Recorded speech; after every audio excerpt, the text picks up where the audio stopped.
Hello and welcome to another episode of Father and Joe. I'm Joe Rockey here with Father Boniface.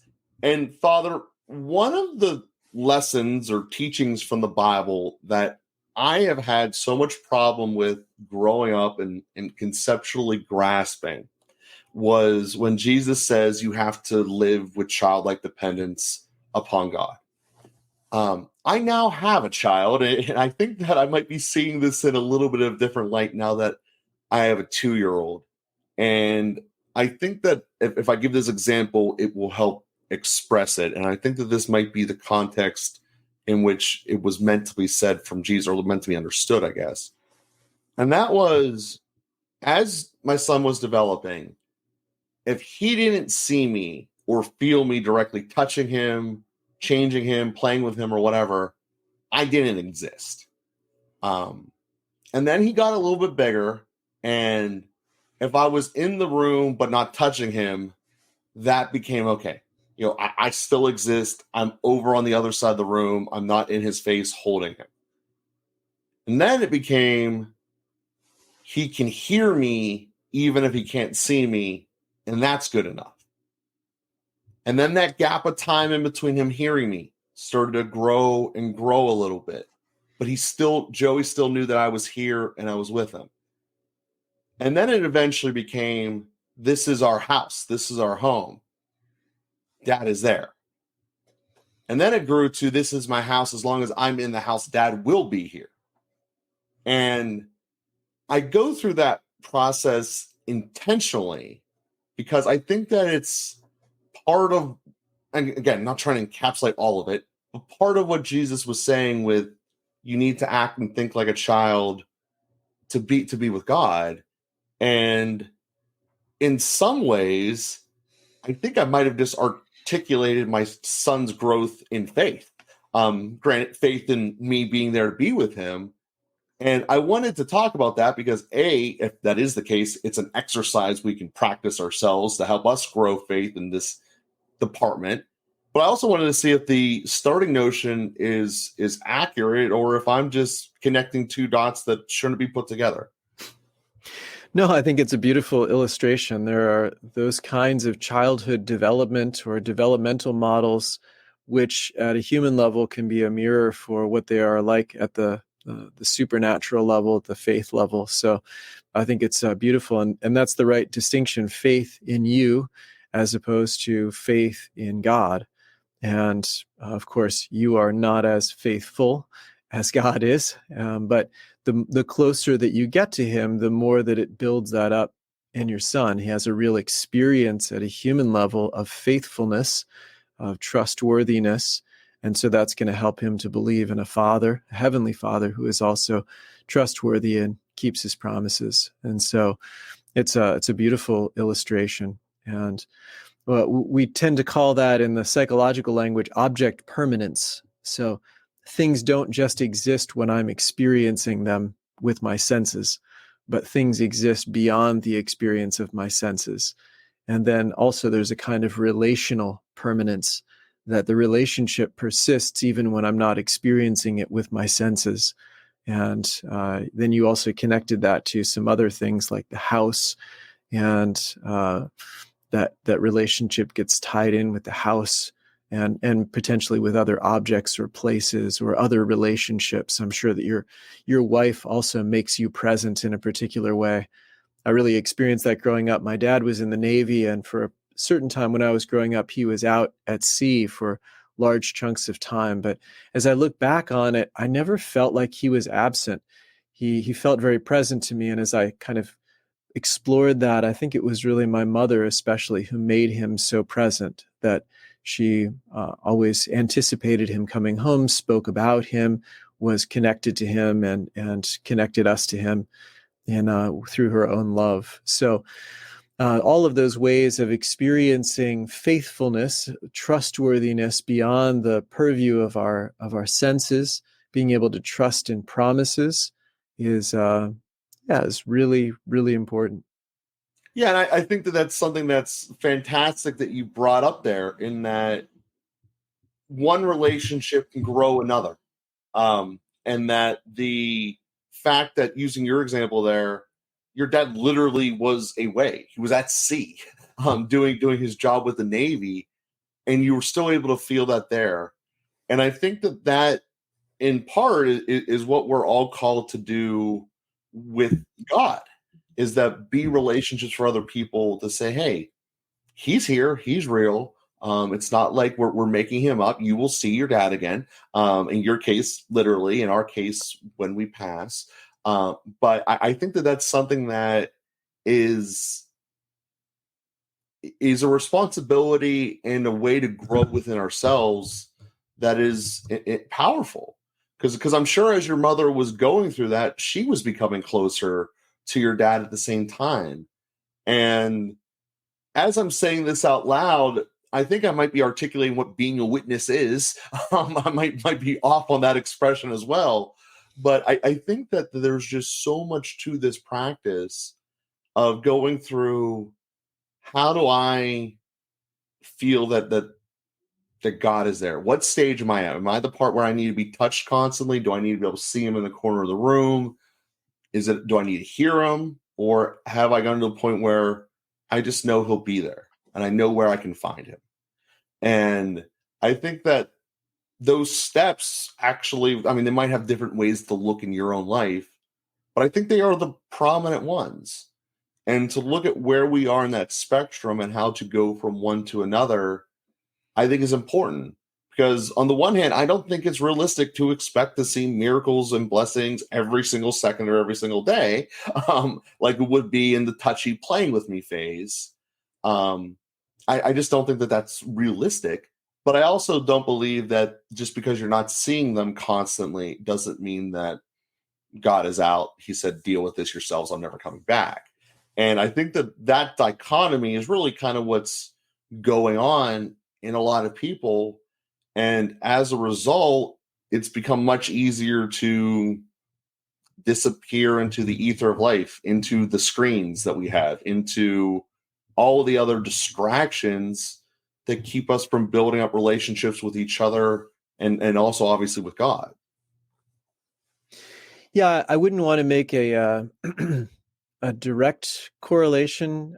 I think probably those things are really necessary for human development, for natural development.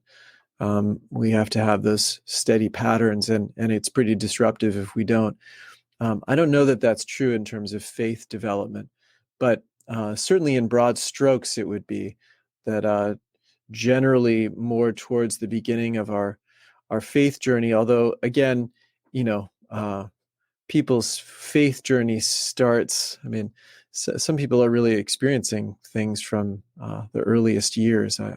We've talked a little bit before about catechesis of the Good Shepherd. I mean, there's a toddler CGS here in Latrobe. So 1.5-year-olds are having religious education, essentially. Those children may never, anyway, how that experience with God develops for them is, I don't know. I suppose I'll find out. But it's a little bit different than somebody like myself who really had no conscious awareness of God or his presence, and then began to have that at a very concrete time. And I would say earlier on in my own faith journey, there were a lot more tangible graces, not nearly as many as Joseph has of your presence, as your son has of your presence. But certainly at the outset of the spiritual journey, we tend to receive more spiritual consolation, more support. God makes his presence a little bit more strong and felt. And then over time, that tends to diminish. And again, it doesn't have all of the same elaborations of going from maybe sight to hearing to promise or place or person, as you described very beautifully that progression for your son. But certainly the broad strokes of that development are there, and the Lord knows, he does a little different thing with each of us. But we can be confident, unlike in any human situation where it's sinners trying to do their best, in God's situation, he's always doing the best thing for us. And so whatever amount of presence or absence we're experiencing is ultimately the right thing. He knows what he's doing, and he's even working with the sinfulness of each one of us and our failure to fully represent him or present him, to witness to him. I really like that connection with witness that you made. He's working with that all along, but still he's doing the best thing for us. So the growth in trust, which is painful and difficult, which is beautiful and reassuring, and which stabilizes faith within us, is a really important growth in our really tracks the growth of our spiritual journey. And I think that one of the things that struck me in you telling that was that this is not meant to be the same for everyone. Yes, we all do receive the same Eucharist during Mass, but every relationship is going to be different. And for one person to say, oh, I have this feeling whenever I think and pray with God, and since you don't have that feeling, you're doing it wrong, that's wrong. And also, it's not meant to be the same forever. You use terms like growth, in which definitionally means it will be different. And I think that is something that we really, as people, can get in ourselves. Like St. Peter's, like, I'm thinking like a person and not like God. Like, this is my vision. Growth looks like this. In a business world, that spreadsheet's going up with the arrow of more sales. Yay. But that's not how relationships work, nor is it meant to be comparative to other people, which I think as a starting point is incredibly difficult to do, because as people, our entire senses system is based upon comparisons. Really, I'm looking at a screen right now. How can I tell what part's you and what part's the background? Because I'm drawing a comparison with my eyes, my brain. It's doing all this stuff instantaneously. And that's our lives, to look at comparisons and differences. And there's times that you're going to be like, I wish it was like that, and have this like nostalgic or regret type feeling. And I think that that's part of what we need to flesh out to be better at growing faith, is that it's supposed to change. That's a good thing. It's supposed to be unique to me. That's part of being made in the image of God in my own unique way. Good. And rather than trying to say I'm different than that person, relatively speaking, why is this different? And looking at that as a negative, embrace it as a positive to your personal and unique relationship with God. And I think that that's one of the other things. It's a reflection upon us. Each of us are called to have different relationships with those around us than everyone else. And if we get into a space where it seems like I treat everyone the same way, I believe that's part of what St. John Paul was saying about reducing people. It's like, no, if you're actually treating everyone as a unique and important person, you're going to have different relationships with them, even if you're doing similar activities with them every day. You might all be accountants in the same room, and you might all be working on the same various similar tasks, but you should have different relationships with each of them, because that's the nature of how people are when you actually have true relationships. So, Father, I hope I didn't go down a tangent that was wrong there, but I felt like it was all connected because it's with our relationship and faith with God. Yeah, that's right. And I like your emphasis on growth there. And growth is always going to involve change and struggle. It's not easy. We're going to change and struggle best in relationship with others. And ultimately, the culmination of our life is relationship with others, is a deeper communion of persons that's even more in the image and likeness of God than we are alone.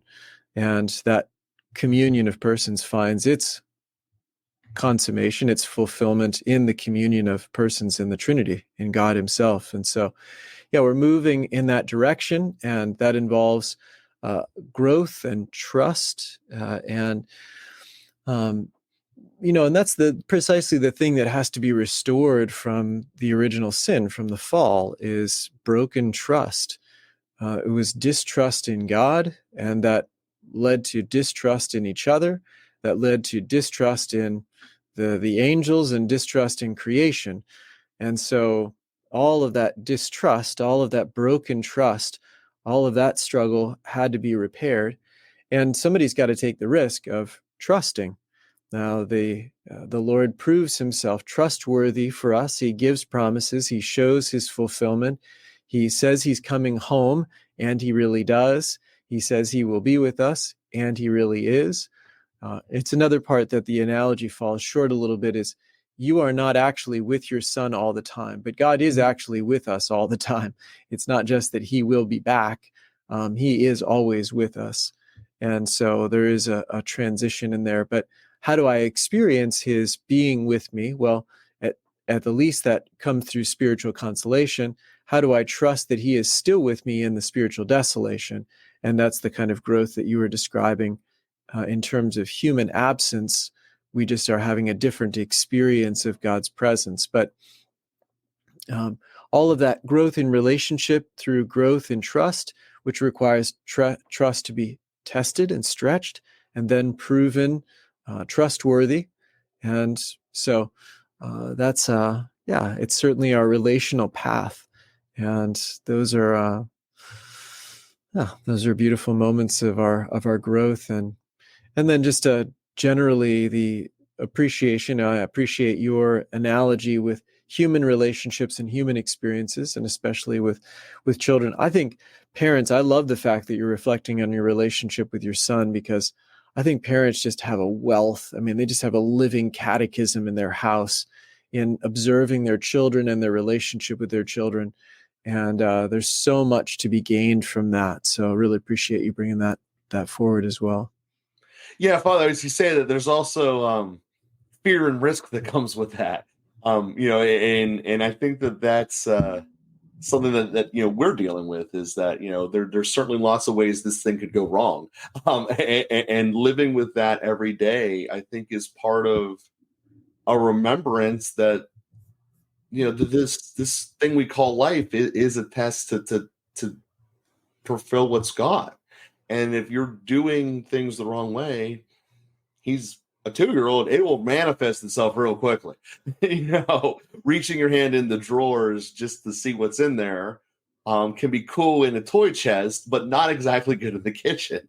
And really good, makes at least ourselves very conscious of what it is that we're saying and teaching, because of the potential problems that could come from essentially damaging this relationship, damaging this person. And I think that in itself, the ever-present enormity of that is something that is real. And if you look at it, it goes, it's actually not my soul that I'm trying to fix here. It's not my body that I'm trying to keep from getting burnt. But I have much more care about it. And we think about that. We have control over our relationship and our actions every single day. And are we doing anything with it? I think that's something that, as you say, in terms of a wealth of potential, it is there. And I think part of it is seeing the wealth of downsides that could occur, and how active and involved ought I be to fix this? And unfortunately, you never know, because it's not like I have 4 of them that I'm going to go, this is test group A, test group B, test group C, like I would for a marketing plan. Okay, that plan didn't work, scrap it and forget it. Well, no, this is my son. I'm not scrapping it and forgetting it. So I think that when you look at it from the preciousness of it, it really does emphasize a lot. And I guess that was a long way to agree with you, but to look at it from a little bit different lens. But yeah, it is certainly something every day, a new adventure, to say the least. Beautiful. And I love that you're living that adventure and sharing some of those fruits with us. And I obviously don't have my own physical children, but have gained so much from talking with parents like you and many of my spiritual directees, and learning from your experience, and seeing just even the description of the data of your experience, some of those spiritual patterns. But it's exciting when you can see those patterns on your own as well. Really beautiful. Yes, yes. And we hope that everyone out there enjoys the conversations as well. If so, please share us by clicking that share button and sending it to someone who you think could benefit from us. We thank you for being with you, and we'll be with you next week.